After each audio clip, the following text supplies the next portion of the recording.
이번 시간은 갑진년의 신미월에 대해서 설명을 드려보도록 하겠습니다. 자, 이제 미월까지 왔습니다. 이제 갑진년의 미월이 됐다는 것 자체가 하나의 큰 의미가 되거든요.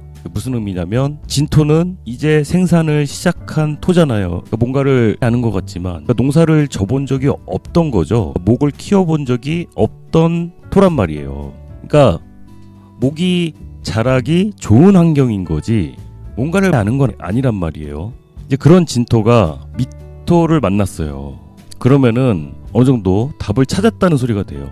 지금까지는 그럼 뭐였냐? 시행착오를 한 거죠. 시행착오. 나에게 맞는 조건, 자신의 적절한 포지션을 잡기 위해서 혼란이 있었던 거란 말이죠. 그러니까 답이 없었던 상황에서 어느 정도 이 답을 찾았다는 소리가 되고 천간에 신금까지 달고, 그럼 이거는 거의 확정에 가까운 거죠. 근데 중요한 건 확정에 가까운 거지 결과치에 다다르는 거지 완성에 가까워져 가는 거지 완성은 아니거든요. 그러니까 미완성, 아직은 미완성인 단계이지만 그래도 갑진년의 입장에서 답 없이 시작했던 많은 것들이 어느 정도 답을 찾아가는 단계에 다다랐다는 것이 됩니다. 이게 뭐 다 좋은 건 아니에요. 그러니까 이제 참다 못해서 그만둔 경우도 있고 바짝바짝 타들어가는 걸 참으면서 버티고 있는 상황도 있을 것이고요. 여러 상황이 있겠지만 이 혼란한 시기에 어느 정도 답을 알고 가는 거면 어디로 향하는지 알고 가는 것이면 조금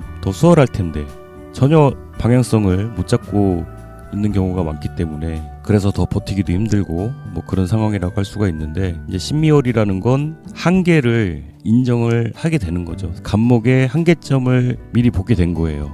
사람이 될 수도 있고 조직이 될 수도 있고 내가 하고자 하는 일이 될 수도 있는데 미리 열매를 본 거잖아요. 그 열매가 진짜 열매가 아니라 열매가 열리기 전에 꽃이 피는 거 아시죠? 꽃이 핀 자리에 열매가 맺히게 되는 건데 그런 것처럼 목의 한계점이 드러난 거죠. 이게 참 말이 쉽지, 이게 정말 말이 쉽습니다. 정말 이게 누군가한테는 정말 비수를 꽂는 말이기도 하거든요.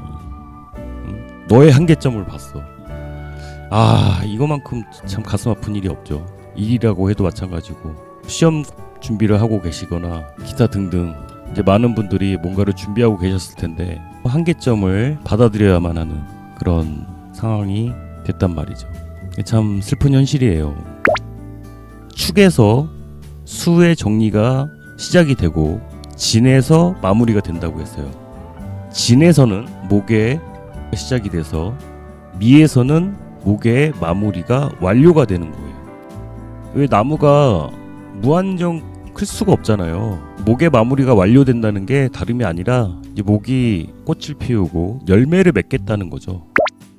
제가 이제 댓글 보면서 제가 문제를 내는 건 아니지만 제 의도와 거의 맞아 떨어지는 출제자의 의도를 정말 파악하시는 그런 댓글이 달려가지고, 자 한번 보시면 화에서 금으로 넘어가던 미토가, 그죠? 여름에서 가을로 넘어가던 미토가 이제 천간의 신금을 보니까 이제 마음이 급해진 거죠. 이제 급한 마음에 신금을 쫓아가는데 이 부분이 참 이미 나로서는 어찌할 도리 없는 신금 앞에, 정말 이런 시적인 표현을, 이미 나로서는 어찌할 도리 없는 신금 앞에 안녕이라는 말밖에 할 수가 없나 봅니다. 너무 참 멋진 표현입니다. 그러니까 어쩔 수가 없는 거죠. 그러니까 천간은 그러니까 이게 이미 결과를 봤다는 건데 지지미토라는 건 그 결과를 향해서 쫓는데, 그래서 사실 그 결과를 내는 게 빠른 게 신미인데 이제 갑진년 같은 경우는 신미 입장에서는 다루기가 어렵단 말이에요. 지지의 현실이 따라와 주지 않는 거죠. 갑진년의 신미란 말이에요. 마음은 앞서고 결과는 뻔한데 자칫하면은 정말 잘 하다가 내둥 잘 하다가 급하게 때려칠 수 있다는 것이 주의하셔야 될 점이 됩니다. 진짜 결혼은 식장 들어가기 전까지는 모른다고 하지만 진짜 결혼 준비 차근차근 하다가 막판에 뒤엎어버리고 싶은 생각이 들 수도 있고, 회사 내둥 잘 다니다가 뭔가 잘 하다가, 그게 포인트예요.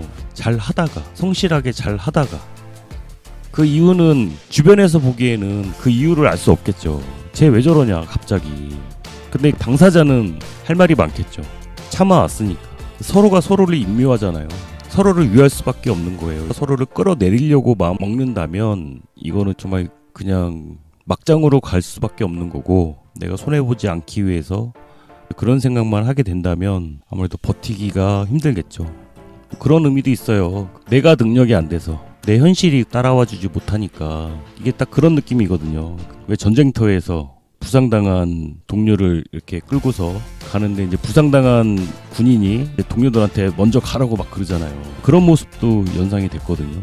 그래서 이제 선곡도 굿바이를 했는데, 진짜로 굿바이 하시라고 그런 선곡을 한 거 아닙니다. 정말 굿바이, 정말 모든 것에서 굿바이 하시라고 그렇게 한 건 아닙니다. 정말 하시라는 말이 아니라 그냥 그런 마음이 들 수 있다는 것이 되고, 근데 정말 중요한 건 뭐냐면 신미에서 굿바이를 한다는 건 정말 영영 이별을 뜻해요. 되돌리기가 힘들어요. 이 60간지 중에 번복할 수 있는, 뭐 다음 타임을 노릴 수 있는 그런 것들도 있거든요, 충분히. 근데 신미에서 뭔가를 놓치면 이거는 다시 정말 돌아오기가 어렵습니다.